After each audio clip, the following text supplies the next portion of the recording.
আমি মানে অসমীয়া বুলি আমি বহুত ধন্য হ'ব লাগিব যে তেওঁৰ দৰে এজন আমি মানুহ পাইছিলোঁ আৰু জীয়াই ৰাখিবই লাগিব আমি। কাৰণ ইণ্ডিয়াৰ বেলেগ বেলেগ ষ্টেটত তোমালোকে চাবা কোনোবা সবাই কম্প'জাৰ হ'ব পাৰে, কোনোবা লিৰিক হ'ব পাৰে, কোনোবা মানে গানক সুৰ দিছে এনেকুৱা হ'ব পাৰে। কিন্তু তেওঁ একেলগে গোটেইকেইটা গুণেই তেওঁৰ আছে। তেওঁ লিৰিকো হয়, কম্প'জাৰো হয়, তেওঁ সকলোৱে হয়।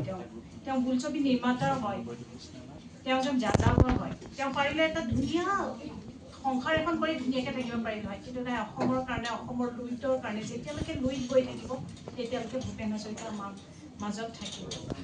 এতিয়া মোক যেতিয়া অলপ ক'ব দিছে তেওঁৰ বিষয়ে ক'ম।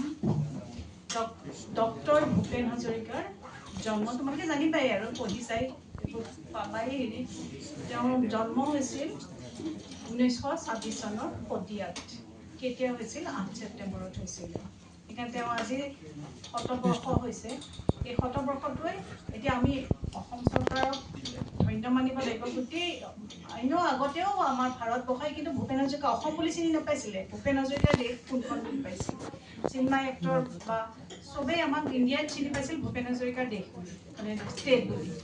এতিয়া গোটেই ইণ্ডিয়াতে আমাৰ ভূপেন হাজৰিকা 100 বৰ্ষ পালন কৰা হৈছে। আমাৰ মাননীয় প্ৰাইম মিনিষ্টাৰো আহিব, তেওঁ ভূপেন হাজৰিকাৰ 100 বৰ্ষৰ কাৰণে আহিব।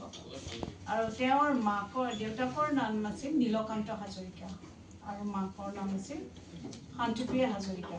তেওঁলোক 10জন বাই ভনী আছিল। তাৰ মাজত ভূপেন হাজৰিকা সকলোতকৈ ডাঙৰ আছিল। তেওঁ দেউতাক ভাল চাকৰিও কৰিছিল, পিছত শিক্ষকো হৈছিল। কিন্তু তথাপি 10জন ল'ৰা ছোৱালীক পালন কৰোঁতে অলপ কষ্টও হৈছিল তেওঁলোকে অলপ কষ্টটো ডাঙৰ হৈছিল। তাৰ মাজতে তেওঁ শিক্ষা জীৱনো ভালকৈ লৈ গৈছিল। লগে ভাগে তেওঁ গানো লিখিছিল। তেওঁ শিক্ষা জীৱন প্ৰথম ভৰলুতে আৰম্ভ কৰিছিল, কিন্তু মেট্ৰিক পাছ কৰিছিল তেজপুৰত। সেই তেজপুৰত থাকোঁতে তেওঁ কাক লগ পাইছিল সেইটো সময়ত? জ্যোতিপ্ৰসাদ আগৰৱালা, বিষ্ণু ৰাভা, ফণী শৰ্মা, যি ত্ৰিমূৰ্তিক লগ পাইছিল। তেওঁ নিজৰটো প্ৰতিভা আছে, ত্ৰিমূৰ্তিক লগ পাই তেওঁ আৰু প্ৰতিভা আৰু বিকশিত হৈ গৈছিলে। তেওঁ যেতিয়া 5 বছৰ আছিলে, তেওঁ দেউতাক কটন কলেজিয়েট হাইস্কুলত আছিলে। সেইটো সময়ত এখন কটন কলেজত মানে সভা হৈছিল, কিবা অনুষ্ঠান হৈছিল। সেই অনুষ্ঠানতে তেওঁ দেউতাকে পাটৰ ধুতি পাঞ্জাবী পিন্ধাই লৈ গৈছিল। তাতে তেওঁ এটা গান গাইছিলে। সেই গানটো সাহিত্যৰথী লক্ষ্মীনাথ বেজবৰুৱাই শুনিছিল। শুনাৰ লগে লগে বহুত আপ্লুত হৈ গৈছিল। তেতিয়া লক্ষ্মীনাথ বেজবৰুৱাই কি কৰিছিল? তেওঁ তামোল খাই আছিলে। তেওঁ মুখখন, মই মানে নিষ্পাপ শিশু এজনৰ এনেকুৱা গান শুনি মই আপ্লুত হৈ গৈছোঁ। তেওঁ মুখখন আওখালি লৈ পেলাই তেওঁ এটা চুমা খাইছে যে ভৱিষ্যতে তেওঁ বহুত ডাঙৰ মানুহ হ'ব, মানে গীতিকাৰ হ'ব আৰু মানে অসমৰ নাম উজ্জ্বল কৰিব। তেওঁ মেট্ৰিক তেজপুৰৰ গভৰ্ণমেণ্ট স্কুলৰ পৰা পাছ কৰিলে। তাৰপিছত কটন কলেজত তেওঁ ইণ্টাৰমিডিয়েট পাছ কৰিলে। তাৰপিছত কাশী হিন্দু বিশ্ববিদ্যালয়ৰ পৰা তেওঁ ডিগ্ৰী ল'লে। তাৰপিছত কলম্বিয়া বিশ্ববিদ্যালয়ৰ পৰা তেওঁ PhD কৰিলে, স্নাতকোত্তৰৰ PhD কৰিলে। তেওঁৰ PhD পাবাই তোমালোকে, মাছ কমিউনিকেশ্যনৰ ওপৰত তেওঁ PhD কৰিলে। তাতে তেওঁ প্ৰিয়ম্বদা পেটেল নামৰ পাঞ্জাবী ফেমিলিৰ এগৰাকীক লগ পাই তেওঁ বিয়া পাতিলে। বিয়া পাতি তেওঁ আকৌ তাতে থাকিবও পাৰিলে। তেওঁ অসমলৈ ঘূৰি আহিলে। অসমত ঘূৰি আহি তেওঁ আকৌ গান লিখিলে। তেওঁ বহুত সন্মানেৰে জীয়াই থাকোঁতেতো সন্মান দিছিলেই, মৰাৰ পিছতো কিছুমান সন্মান পাইছিল। কিন্তু তেওঁ জীয়াই থাকোঁতে বহুত কণ্ট্ৰভাৰ্চিল। অসমীয়া মানুহ কি হয়, জীয়াই থাকোঁতে যিমান সন্মান দিব ইমান নাজানে। তেওঁ সন্মান কিন্তু মৰাৰ পিছত বহুত দিছে। আমাৰ তোমালোকে গম পাইছানে নাই, তেওঁ মৃত্যুৰ পিছত যিটো এটা প্ৰচেছন বা যি হেৰি হৈছিল, খুব চাগে ভাৰততে বিৰল হ'ব তেনেকুৱা।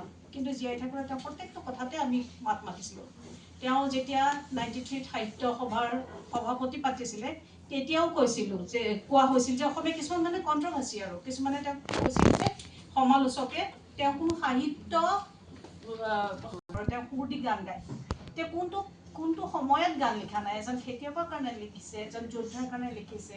তেওঁ গুৱাহাটী বিশ্ববিদ্যালয়ৰ গানটো জিলিকা বা লুইতৰে পাত লিখিছে। তেওঁ লুইতক খুব ভাল পাইছিল। তথাপিও তেওঁ অসমকৈয়ে থাকিলে।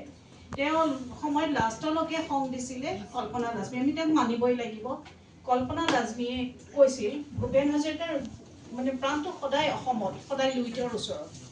তেওঁ 93 দাদা চাহেব ফাল্কে এৱাৰ্ড দিছিল তেতিয়াও কোৱা হৈছিল কোনোবাই কৈছিলে সেই সময়ত চিফ মিনিষ্টাৰ হিতেশ্বৰ শইকীয়া আছিল তেওঁ বোলে হিতেশ্বৰ শইকীয়া কৈহে দাদা চাহেব ফাল্কে এৱাৰ্ড পাইছে তেওঁ দাদা চাহেব ফাল্কে এৱাৰ্ডৰ কাৰণে যোগ্য নহয় নেকি তেওঁ আমি অসমীয়াবোৰে এইবোৰে অনবৰত পিছত খুচি থাকোঁ কোন কি হৈছে তেওঁৰ দুখটো কি তেওঁতো বহুত আগতে পাব লাগিছিল 93 আগতে পাব লাগিছিল তেওঁ কি পোৱা নাই এতিয়া পদ্মশ্ৰী পদ্মভূষণ পদ্মবিভূষণ পদ্মবিভূষণ তেওঁ কিন্তু মৃত্যুৰ পিছত পাইছে ভাৰতৰত্ন মৃত্যুৰ পিছত পাইছে আমি জীয়াই থাকোঁতে আচলতে মানুহজনক সন্মান কৰিব লাগিছিলে তেওঁ কোনটো সময়ত লিখা